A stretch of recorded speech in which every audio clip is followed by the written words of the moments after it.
سورہ سجدہ آیت نمبر 1۔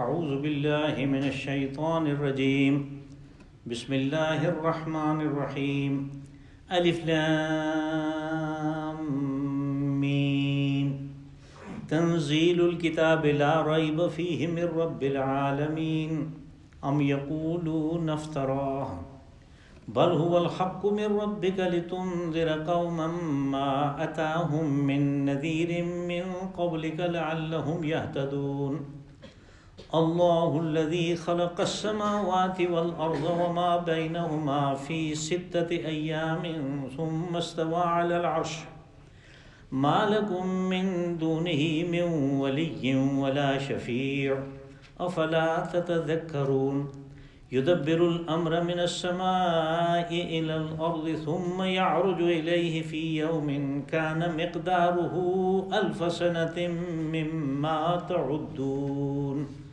صدق اللہ العظیم۔ الف لام میم، تنزیل الکتاب لا ریب فیہ من رب العالمین۔ اس کتاب یعنی قرآن پاک کی جو تنزیل ہے، اس کا جو اترنا ہے اہتمام کے ساتھ، اس میں کوئی شک نہیں کہ یہ رب العالمین کی طرف سے ہے۔ ام یقولون افترا، یا کیا وہ کہتے ہیں کہ اس کو اس نے اپنے پاس سے گڑھ لیا ہے۔ بل هو الحق من ربک لتنذر قوما ما اتاهم من نذیر من قبلک لعلهم يهتدون، بلکہ یہی تو آپ کے رب کی طرف سے حق ہے، اور اس کا اترنا اس لیے ہے کہ اس قوم کو آگاہ کیا جائے جن کے پاس اس سے پہلے کوئی آگاہ کرنے والا نہیں آیا، اور اس لیے کہ وہ راہیاب ہوں، وہ صحیح راستے پہ آ جائیں۔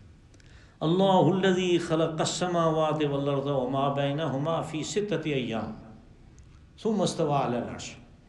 اللہ تو وہ ہے کہ جس نے آسمانوں اور زمین کو 6 ادوار میں پیدا کیا، جو کچھ ان کے درمیان ہے وہ بھی، اور پھر وہ عرش حکومت پہ خود متمکن ہوا۔ ما لکم من دونہ من ولی ولا شفیع، تمہیں کیا ہو گیا کہ اس کے علاوہ یا اس کے مقابلے میں نہ تو کوئی کارساز ہے اور نہ کوئی سفارشی ہے۔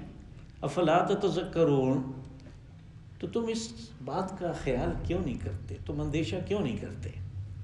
یدبر الامر من السماء الى الارض ثم يعرج الیہ فی یوم کان مقدارہ 1000 سنة مما تعدون، وہی تو تدبیر کرتا ہے امور کی آسمانوں سے زمین تک، اور پھر اسی کی طرف لوٹائے جاتے ہیں فیصلے کے لیے ایک ایسے دن میں کہ جس کی مقدار تمہاری گنتی کے حساب سے 1000 سال ہے۔ یہ نئی صورت ہماری شروع ہوتی ہے، سورہ الف لام میم سجدہ۔ احادیث رسول صلی اللہ علیہ وسلم میں اس سورہ مبارکہ کے بڑے فضائل آئے۔ اس میں ایک آیت تلاوت بھی ہے، اور اسی کی وجہ سے اس کا نام جو ہے وہ سجدہ ہے۔ اور احادیث صحیحہ میں یہ بات بھی آتی ہے کہ رسول اللہ صلی اللہ علیہ وسلم جمعہ کے دن فجر کی نماز میں اکثر و بیشتر یہ سورت پڑھتے تھے، پہلی رکعت میں اور دوسری میں سورۃ دہر، جو کہ 29ویں پارے میں ہے، آخری سے پہلی سورت ہے، وہ پڑھتے تھے۔ تو اس کے فضائل کے اعتبار سے آپ نے دیکھنا ہو تو آپ احادیث رسول صلی اللہ علیہ وسلم کا مطالعہ کر سکتے ہیں۔ الف لام میم اس کا اور پچھلی سورت کا دونوں کا نام ہے۔ اب یہ جو سورت ہے، اس کے زمانہ نزول کو، یعنی اس کے مضامین کو دیکھ کے زمانہ نزول کا کچھ اندازہ کرنا پڑتا ہے۔ صحیح طور پہ اس کا تعین نہیں ہو سکتا، اس لیے کہ مکہ مکرمہ میں یہ تاریخ مرتب ہی نہیں کی گئی کہ کون سی سورت کب اتر رہی ہے۔ یہ تو جب مدینہ منورہ آئے اور وہاں پہ کچھ وقت گزرا تو پھر بہت سے لوگ ایسے آ گئے جو جانتے تھے، جو لکھنا پڑھنا سمجھتے تھے۔ خاص طور پہ بدر کے قیدیوں کا فدیے کی ایک شکل یہ بھی تھی کہ 10 بچوں کو لکھنا پڑھنا سکھا دیں۔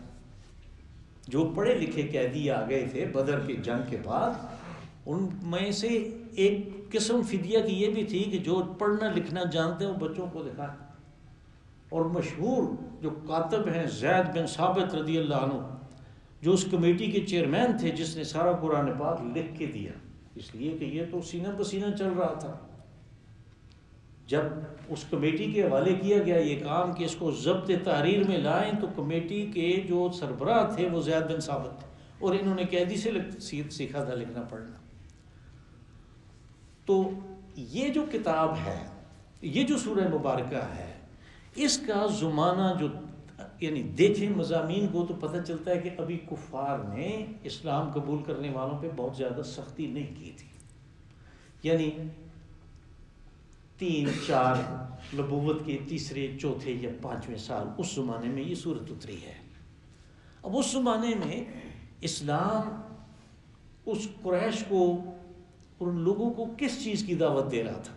اللہ کی توحید کی، آخرت کی، اور رسول اللہ صلی اللہ علیہ وسلم کی رسالت کی. ان تینوں چیزوں کی جو اثبات ہے اس کا اس سورہ مبارکہ میں تذکرہ ہے. اور یہ مضامین کے اعتبار سے ہم کہہ سکتے ہیں کہ پچھلی سورت کا جوڑا بھی ہے، اس لیے کہ وہاں پہ جو صرف نام لے کے چھوڑ دیا گیا اور وہ مضامین تھوڑے تھے، ان کی تفصیل یہاں پہ آئی ہے. پھر لوگوں کے جو اعتراض تھے یکے بعد دیگرے ان کو لیا اور ان کا جواب دیا. الف لام میم تو مقطعات ہیں، ان کے بارے میں تو سورہ بقرہ کی ابتدا میں نے کچھ بات کی تھی. اللہ کو اس کے معنی کا پتہ ہے. ہمارے تک کوئی صحیح ایسی مستند بات نہیں پہنچی کہ ہم تعین کر سکیں کہ یہ اس کا مفہوم ہے. ہم یوں کہہ کے گزر جاتے ہیں کہ یہ اس کا قرآنی نام ہے الف لام میم.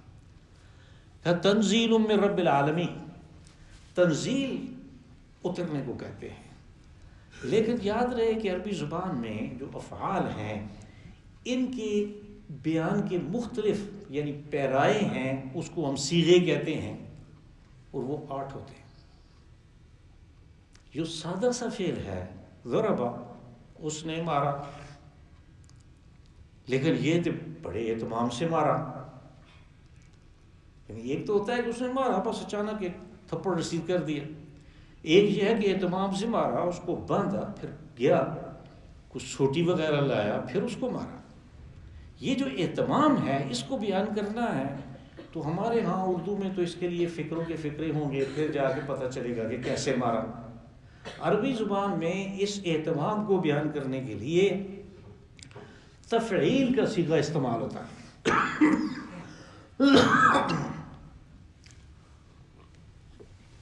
تو یہاں پہ یہ جو تنزیل ہے یہ اصل میں نزل ینزل سے تفعیل کا صیغہ ہے. یعنی یہ ویسے ہی یکبارگی جیسے تورات حضرت موسیٰ علیہ السلام کو دی گئی ایسے نہیں آیا، بلکہ یہ اہتمام سے اترا ہے. اس کے اہتمام کے بارے میں یعنی گاہے بگاہے ہمارے دروس میں بات آتی رہتی ہے کہ آپ دیکھیں کہ جب تنزیل شروع ہوئی، قرآن پاک آنا شروع ہوا، تو اوپر جہاں سے آ رہا تھا وہاں ساری صورتحال تبدیل ہو گئی. جو سیکیورٹی کا نظام تھا اس کو سخت کر دیا گیا، یہاں تک کہ جنات نے کہا کہ یہ کیا چکر ہو گیا ہے. پہلے ہم جہاں تک جانا چاہتے تھے جاتے تھے، سنگن لیتے تھے، اپنے کاہنوں کو آگے کچھ اپنی طرف سے ملا کے کچھ جو سنا وہ سچ جھوٹ ملا کے ہم ان کو بتاتے تھے. وہ پھر لوگوں پہ دھونس جماتے تھے مستقبل کی باتیں بتانے کے لیے. اب جو ہے ہمیں جانے ہی کوئی نہیں دیتا. تو وہ سورۃ جن میں اس کا تذکرہ ہے. انہوں نے کہا کہ انا وجدنا السماء ملئت حرسا شدیدا، ہم نے دیکھا کہ بلندیوں کو تو بہت سے چوکیداروں سے بھر دیا گیا. یہ کس لیے کہ جبرائیل امین لے کے آ رہے ہیں قرآن پاک، اگرچہ وہ خود بہت طاقتور ہے، اس کو کوئی چھیڑ نہیں سکتا. اس کے بارے میں قرآن پاک نے کہا کہ قوی، وہ طاقت والا ہے، لیکن پھر بھی یہ اہتمام کیا گیا کہ اس کے نزدیک کوئی نہ آ سکے. یہ اس کلام کو لے کے آ رہا ہے. پھر تدریج اس قسم کی کہ یعنی پورے 22 سال لگے قمری اس کے اترنے میں، اور اس کی وجہ بیان کی گئی تاکہ تھوڑا تھوڑا کر کے لوگوں کو سمجھ آئے، ان کا اس کے اوپر عمل کرنا، اور رسول علیہ الصلوۃ والسلام کے لیے اس کو نافذ کرنا، یعنی ان احکامات کو یکے بعد دیگرے نافذ کرنا یہ ممکن ہو. یہ سب اہتمام اس ایک لفظ کے اندر آ جاتا ہے تنزیل. کہا من رب العالمین لا ریب فیہ من رب العالمین، کہ یاد رکھو یہ رب العالمین کی طرف سے ہے. جیسے تم نے اپنی طرف سے یہ کہنا شروع کر دیا ہے کہ یہ اس نے اپنے پاس سے گھڑ لیا، اور دونس جمانے کے لیے کہتے ہیں کہ یہ رب العالمین خدا کی طرف سے ہے. کہا کہ اس رب العالمین کی طرف سے ہونے میں لا ریب فی، اس میں کوئی شک نہیں. اب قرآن پاک کہتے ہیں اس میں کوئی شک نہیں، وہ پھر بھی شک کرتے ہیں. وہ اصل میں شک جو ہے وہ جھوٹ موٹ کا کرتے ہیں، اس لیے کہ انہیں پتہ ہے کہ رسول اللہ صلی اللہ علیہ وسلم کی زبان اور انداز بیان اور ہے، اس کا زبان اور انداز بیان اور ہے. حضور صلی اللہ علیہ وسلم کی جو ذاتی معلومات ہیں نبوت کے اعلان سے پہلے کی، وہ بہت محدود ہیں. آپ نے سفر بہت کم کیے، سفر آدمی کو سکھاتا ہے. سفر آپ نے بہت کم کیے، کسی جگہ کسی استاد سے کچھ پڑھا لکھا نہیں ہے، تو ان کی معلومات اس سلسلے میں بہت محدود تھی. لیکن یک بارگی ایسے مضامین، تاریخ کے ایسے واقعات ان کی زبان سے ادا ہونے شروع ہو گئے کہ جن کے بارے میں کچھ نہ کچھ ایک خیال تو تھا، کچھ نہ کچھ آئیڈیا تو تھا مکہ والوں کو، لیکن یہ کہ اتنی تفصیل سے ان کو بیان کر دیا. عرب اقوام کی سابقہ جو اقوام ہیں ان کو بیان کر دیا، اور یک بارگی آنا شروع ہو گئے.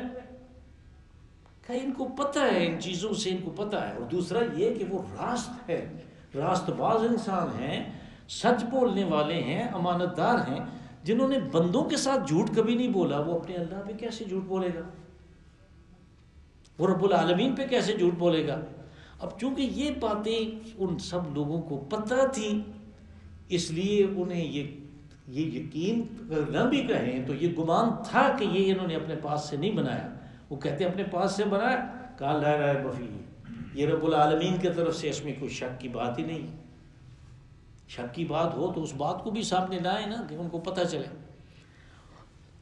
ام یقولون افترا، اب یہ وہ جو شک ہے، یعنی وہ جو اس کے اثر کو کم کرنے کے لیے لوگوں پہ جو اس کا نتیجہ نکل رہا تھا اس کلام کا کہ وہ تبدیل ہو رہے تھے، اس کو کم کرنے کے لیے ایک چیز انہوں نے بنا لی اپنے پاس سے کہ یہ تو انہوں نے اپنے پاس سے گھڑ لیا. ہم افطرا کہتے ہیں جو جھوٹ گھڑ لیا جائے، افطرا. اب یہ انہوں نے اپنے پاس سے گھڑ لیا.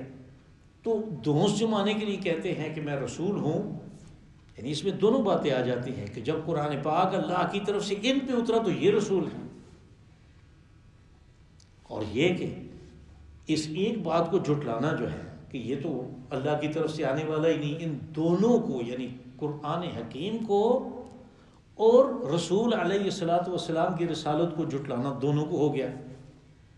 تو یہاں پہ یہ جو کہا کہ ام یقولون افترا، کو کہتے ہیں کہ یہ تو جھوٹ اس نے اپنے پاس سے گھڑ لیا، وہ اصل میں یہ کہنا دونوں چیزوں کا انکار ہے. رسالت کو بھی تسلیم نہیں کر رہے، قرآن پاک کو بھی اللہ کی کتاب تسلیم نہیں کر رہے. تو اس کے جواب میں کہا کہ بل هو الحق من ربک. اب یہ کہ اسی دعوے کو موقت کر دیا، جو دعویٰ تھا کہ یہ رب العالمین کی طرف سے، اسی کو موقت کر دیا. لیکن ساتھ میں یہ کہہ دے هو الحق، کہ یہی حق ہے. یعنی اس میں ایک حصر کا مضمون آ گیا کہ اس کے علاوہ جو کچھ ہے وہ حق نہیں ہے. اور وہ کیا ہے؟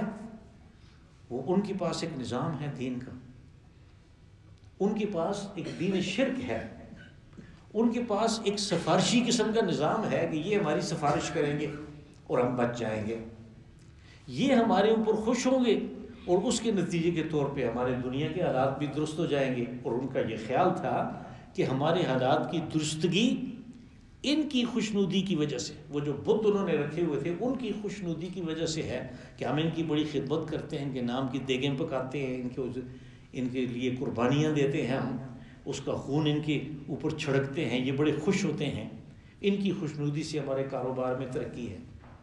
وہ الگ مضمون تھا کہ اللہ نے بیان کیا کہ لِإِيلَافِ قُرَيْشٍ إِيلَافِهِمْ رِحْلَةَ الشِّتَاءِ وَالصَّيْفِ، کہ کہ گرمیوں سردیوں میں جو تم سفر کرتے ہو، تجارتی کاروان لے کر جاتے ہو، سامان لے کر جاتے ہو، فائدے کماتے ہو، کبھی سوچا بھی ہے کہ لوگ دوسرے کیوں نہیں کر سکتے کہ ان کے اوپر ڈاکے پڑتے ہیں، اور تمہارے اوپر ڈاکے نہیں پڑتے اس لیے کہ تم اللہ کے گھر کے متولی ہو، اس اللہ کو مانو، یہ تمہارا کچھ بھی نہیں کر رہے۔ کہا بل هو الحق من ربک، کہ جو کچھ تمہارے پاس ہے، جو طریقے تم نے اختیار کر رکھے ہیں، وہ سارے کے سارے باطل ہیں۔ الحق جو ہے وہ یہی ہے جو یہاں پہ بیان ہو رہا ہے، هو الحق من ربک، تمہارے رب کی طرف سے۔ لتنذر قوما ما اتاهم من نذیر من قبلک لعلهم یهتدون۔ اب ایک تو یہ ان کے اوپر ایک امتنان اور احسان کو اللہ نے بیان کیا کہ تمہارے پاس، یعنی تمہارے اندر یہ نبی اترا ہے ساری دنیا کے لیے، تمہارے پاس آیا، تمہارے دور میں آیا ہے، قیامت تک کے لوگوں کے لیے، تو تمہارے اوپر اس کا احسان ہے۔ کہا ہم نے اس کو اس لیے بھیجا کہ یہ تمہیں آگاہ کرے، لتنذر انذار کرے۔ انذار اصل میں کہتے ہیں خطرے سے آگاہ کرنا۔ خطرہ کیا ہے؟ کہ برے عقائد اور برے اعمال کا نتیجہ دوزخ کی صورت میں نکلے گا، یہ خطرہ ہے۔ اس خطرے سے آگاہ کرنا، لتنذر، تاکہ آگاہ کرے ایک ایسی قوم کو، ایسے لوگوں کو کہ جن کے پاس آگاہ کرنے والا نہیں آیا، اس سے پہلے نہیں آیا، اور یہ اس لیے ہے کہ لعلہم یہتدون، تاکہ وہ صحیح راستے کے اوپر آ جائیں۔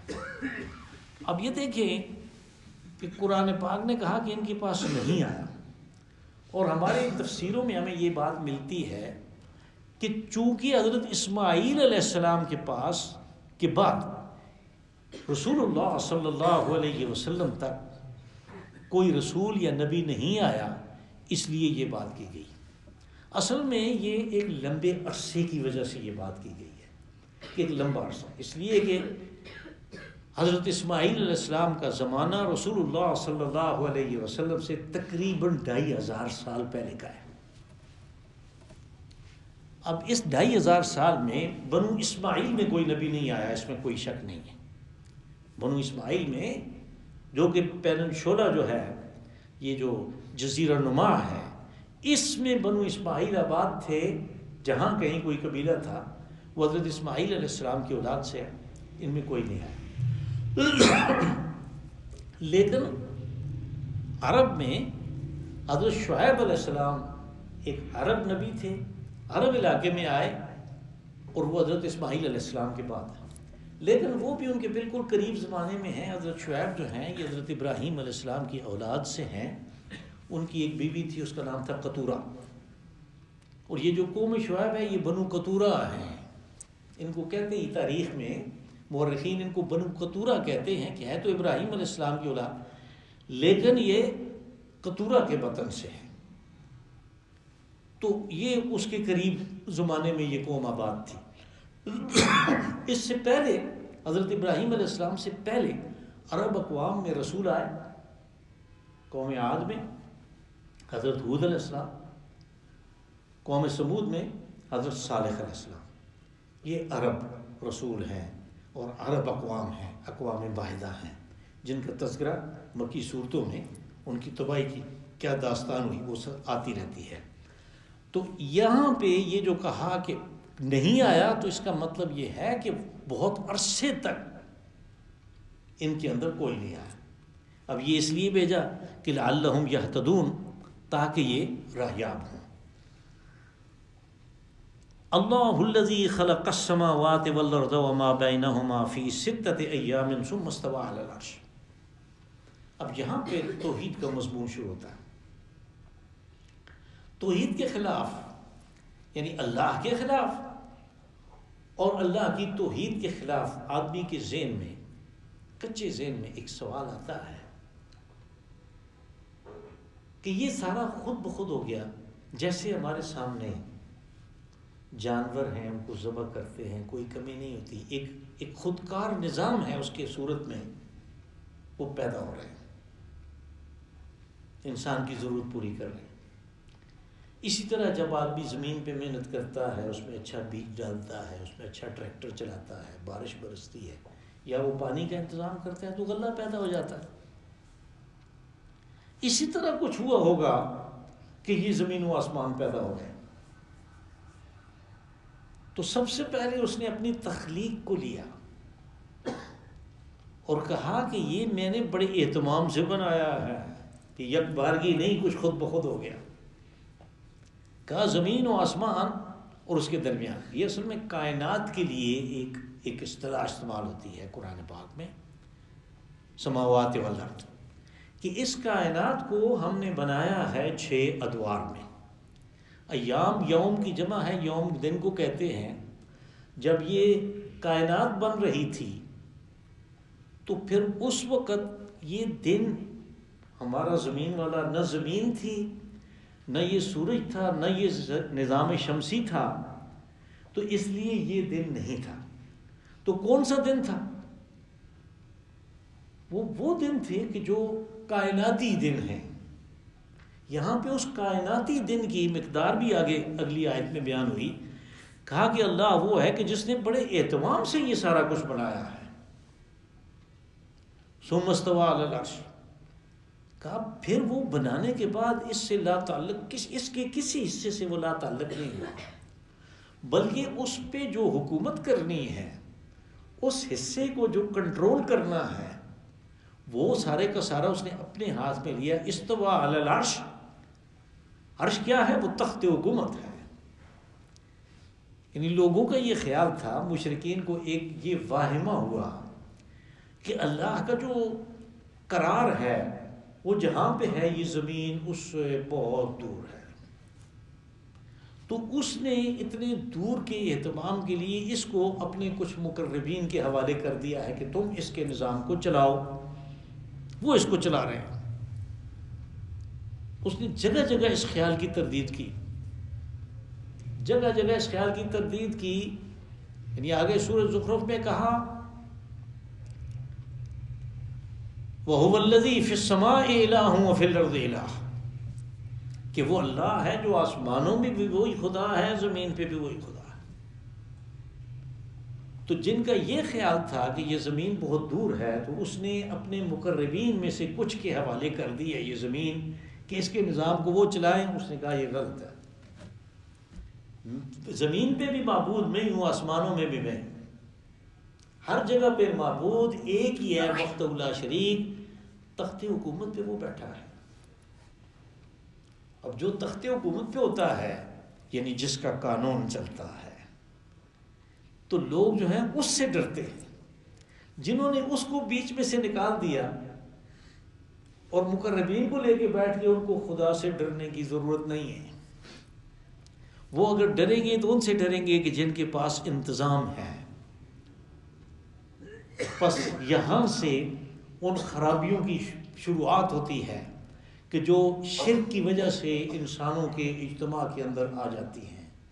اس کو کاٹنے کے لیے کہا کہ ثم استوى علی العرش، تخت حکومت پہ وہ خود بیٹھا۔ دوسری جگہوں پہ اس نے کہا کہ تخلیق بھی اس کی ہے، تدبیر بھی اس کی ہے۔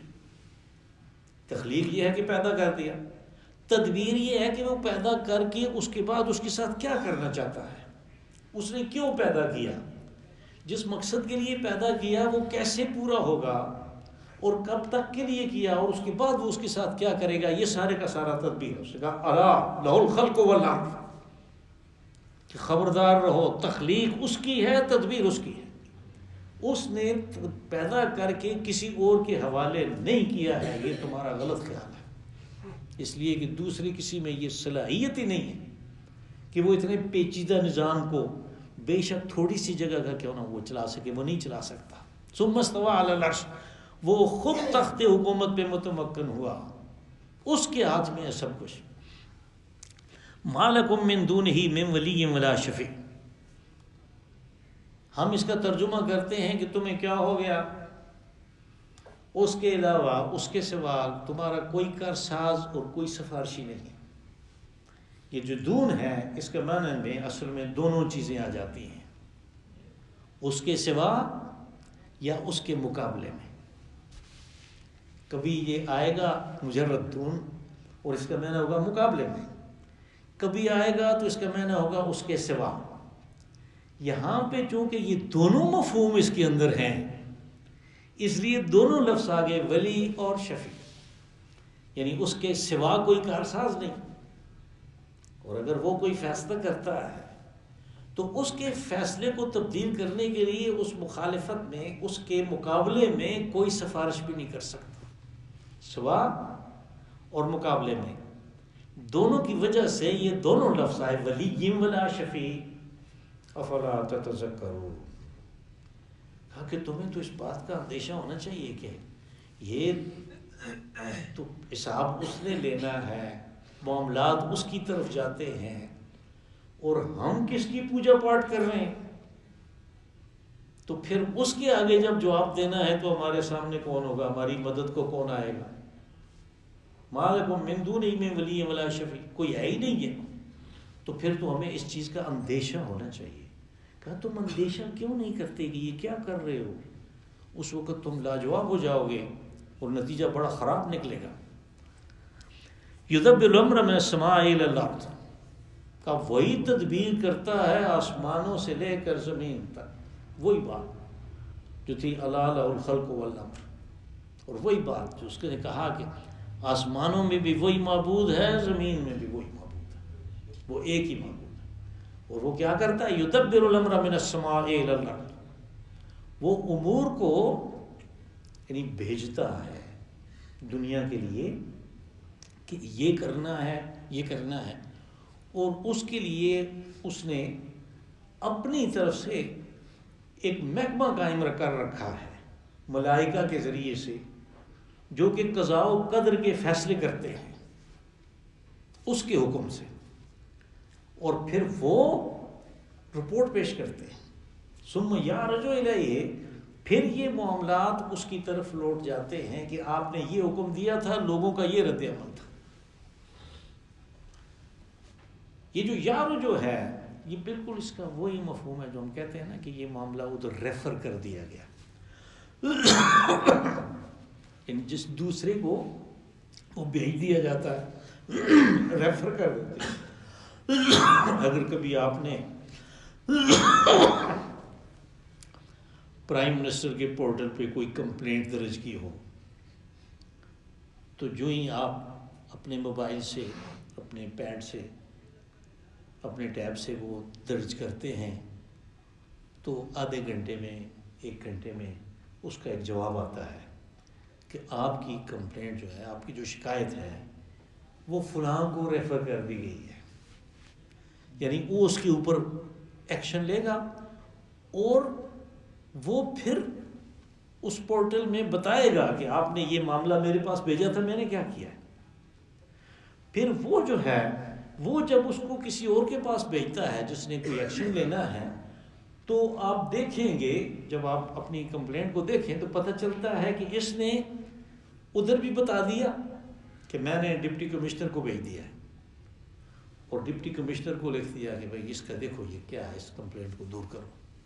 یہ ریفر کرنا ہے، یعنی وہ ملائکہ جو ہیں، وہ جو قضاء و قدر کو سر انجام دیتے ہیں، وہ پھر رپورٹ کرتے ہیں کہ آپ نے یہ حکم دیا تھا، ہوا کیا۔ ثم یعرج الیہ فی یوم کان مقدارہ الف سنۃ مما تعدون، اس میں ایک خاص بات آ گئی کہ یہ معاملہ جو واپس اللہ کی طرف بھیجنے کا ہے، یہ جو ہے ایک ایسے دن میں دیکھو جا رہا ہے کہ جو تمہاری گنتی کے حساب سے 1000 سال کا ہے، الف سنۃ۔ یہ کیوں کہا؟ یہ اس لیے کہ لوگوں کو اس بات کی سمجھ آئے کہ ایسے نہیں ہوتا اللہ کے ہاں کہ ادھر آپ نے دعا کی کہ یا اللہ کشمیر کو آزاد کر، ادھر کچھ نہ کچھ ہو گیا، بلکہ تمہارے جو 1000 سال ہیں وہ اس کا ایک دن ہے۔ بالکل اسی مفہوم میں سورہ حج میں یہ آیت گزر چکی ہے جس کا یہ ٹکڑا تھا کہ 1000 سال کے برابر، یعنی وہاں پہ مضمون یہ تھا کہ لوگ عذاب کے لیے جلدی مچائے ہوئے ہیں، وہ آتے ہیں رسول اللہ صلی اللہ علیہ وسلم کے پاس، وہ کہتے ہیں کہ یہ تو اس کتاب میں آتا ہے کہ بھائی بڑا عذاب آئے گا اور بڑا یہ ہو جائے گا، وہ تو کچھ بھی نہیں ہوا، سال گزر گئے، تو پھر اس کا تو یہ مطلب ہے کہ یہ سارا کچھ ویسے ہی دھمکیاں ہیں، دھونس جما رہے۔ ان لوگوں کو کہا کالف سنۃ مما تعدون، یعنی جو اللہ کے معاملات ہیں، جو اس کے فیصلے کرنے ہیں، تم اس کو اپنے شب و روز کے حساب سے مت ناپو، اس کا جو ایک دن ہے وہ تمہارے 1000 سال کا ہے۔ یہاں پہ بھی یہ اسی مضمون میں آیا ہے کہ لوگ جب رسالت کا انکار کرتے ہیں، جب وہ آخرت کا انکار کرتے ہیں، تو وہ یہ چیز لے کے آتے ہیں کہ ابھی تک ہم انکار کر رہے ہیں، وہی کچھ نہیں۔ ان کو بتایا گیا کہ ہو جائے گا، اللہ کے معاملات میں آدمی کے لیے صبر اور توکل ہے کہ صرف انتظار کرے، صرف انتظار کرے، اور نتیجہ جو ہے اس کو، یعنی اپنے حق میں، میرے حق میں وہ نتیجہ آئے گا، اس کا وہ یقین رکھے اور اللہ پہ توکل کرے۔ اللہم صلی وسلم وبارک